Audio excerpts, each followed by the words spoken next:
Yang jauh mendekat, yang dekat merapat, sudah rapat kita berangkat.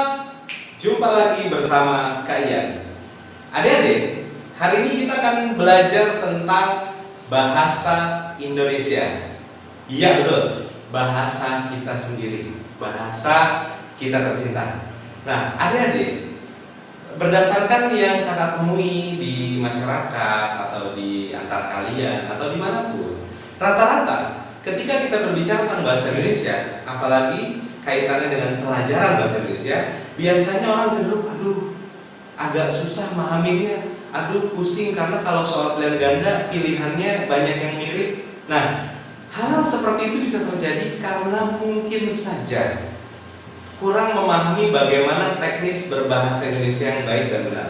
Lalu yang kedua, banyak sekali kata-kata yang ada di masyarakat itu bercampur dengan bahasa Indonesia, sehingga bingung kalau ketemu kasus apotik baku nggak ya? Apa apotek? Atlet baku nggak ya? Atau atlet? Dan sebagainya. Nah, hal seperti itu terjadi karena kita terbiasa menggunakan bahasa kita sendiri sehari-hari atau bahasa ibu sering dibilang, khususnya orang-orang di Jakarta biasanya. Karena bahasa Jakarta adalah bahasa yang paling mirip dengan bahasa Indonesia dalam hal kosakatanya. Itu yang pertama. Yang berikutnya, permasalahannya adalah karena tidak memahami asal muasal bahasa itu bagaimana. Nah, di sini kakak sedikit memberikan ilustrasi sederhana mengapa belajar bahasa Indonesia yang baik dan benar itu sangat dibutuhkan.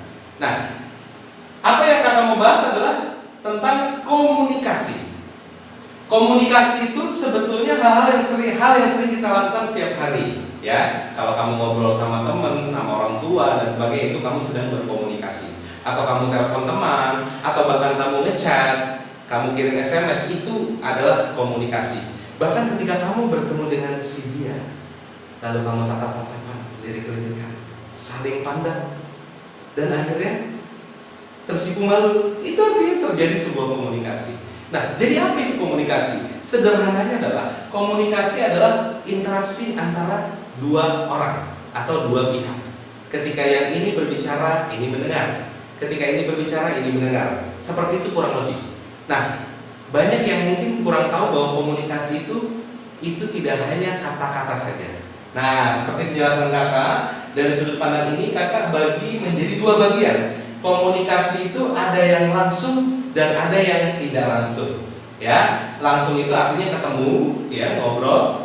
Lalu yang tidak langsung itu bisa via telepon, bisa via video conference, atau bahkan hanya sekedar chatting saja. Itu yang tidak langsung. Nah, apa perbedaannya? Begini adik-adik. Pada saat kita berkomunikasi secara langsung, maka seluruh aspek yang ada itu akan tertransfer atau akan sampai. Aspek-aspek apa saja kan itu yang sudah kakak gambarkan dalam sebuah lingkaran, di mana ini kakak jelasin ada 3 aspek. Yang pertama adalah verbal. Verbal itu kata-katanya. La la la la, wo, halo halo halo, dan itu kata-katanya verbal. Lalu intonasi, naik turunnya. Jadi makanya kita itulah intonasi. Lalu bahasa tubuh adalah bagaimana kita menggerakkan badan kita, termasuk kalau kita bertemu langsung, tepukan di bahu, usapan di rambut dan sebagainya. Itu termasuk bahasa tubuh. Nah, kalau kita bertemu langsung, maka seluruh aspek ini 100% bisa kita sampaikan. Permasalahannya, bagaimana kalau tidak langsung? Contoh, kamu menulis surat, bagaimana kamu menyampaikan maksud bahwa kamu sedang semangat, sedang ceria, atau sedang sedih? Bagaimana kamu mengekspresikan kalau kamu sedang marah? Bagaimana orang bisa memahami maksud apa yang kalimat yang kamu maksud? Oke? Nah, disitulah kita butuh yang namanya aturan bahasa. Dalam hal ini bahasa Indonesia. Jadi adik-adik, ketika kamu paham bahwa bahasa Indonesia itu justru akan memperlancar komunikasi, maka kakak yakin kamu pasti akan mulai sedikit demi sedikit memahami dan mempelajari bahasa Indonesia itu sendiri, ya. Jadi seperti itu.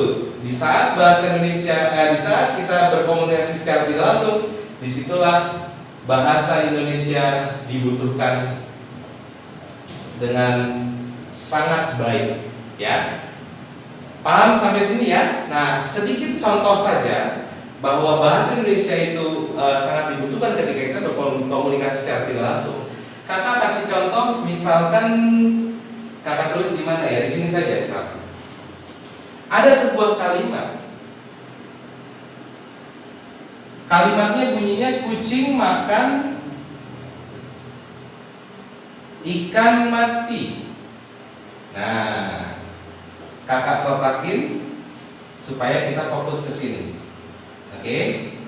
Di dalam kalimat ini, ketika kalimat ini dibicarakan langsung, kakak yakin maksud dari yang menyampaikan dan orang yang mendengarkan pasti saling memahami. Bagaimana kalau ini dalam bentuk tulisan? Itu jadi masalah. Tapi sebelum itu kita pahami dulu maksud tulisan kalimat yang kakak tulis ini. Apabila kakak ucapkan kalimat ini tanpa intonasi, maka jadinya seperti ini. Kucing makan ikan mati. Ngerti? Nggak ngerti kan? Bagaimana kalau kakak ucapkan seperti ini? Kucing makan ikan mati. Nah, benar, kamu pasti akan merasa kucing makan ikan mati. Artinya pada saat kucing habis makan ikan, lalu si kucing mati. Nah, itu artinya intonasi yang barusan kakak sampaikan, kucing makan ikan mati, maka dibutuhkanlah tanda koma supaya jelas maksudnya itu. Paham ya? Nah, bagaimana kalau kakak ubah intonasinya? Maka komanya juga ikut berubah. Contoh, kucing makan ikan mati, maka komanya harus ada di sini. Maknanya apa? Berubah. Maknanya adalah si kucing makan ikan yang sudah mati. Paham ya? Nah, lalu ada satu lagi yang menarik. Kalau kakak ucapkan kalimat ini dalam intonasi yang lain lagi, seperti kucing makan ikan mati, maka itu akan mengubah makna kalimat ini lagi. Oh, salah. Tulis di sini ya. Kucing makan ikan mati. Apa maknanya? Ada kucing yang sedang makan, di saat yang bersamaan ada ikan yang lagi mati. Paham ya? Jadi itulah sedikit saja bahwa bahasa Indonesia itu sangat diperlukan ketika kita tidak bertemu langsung. Ya, artinya kamu menulis buku, kamu punya cita-cita menjadi pengarang buku, lalu kamu punya cita-cita untuk menjadi penulis artikel di majalah, maka bahasa Indonesia akan sangat kamu butuhkan. Oke? Nah, kurang lebih seperti itu.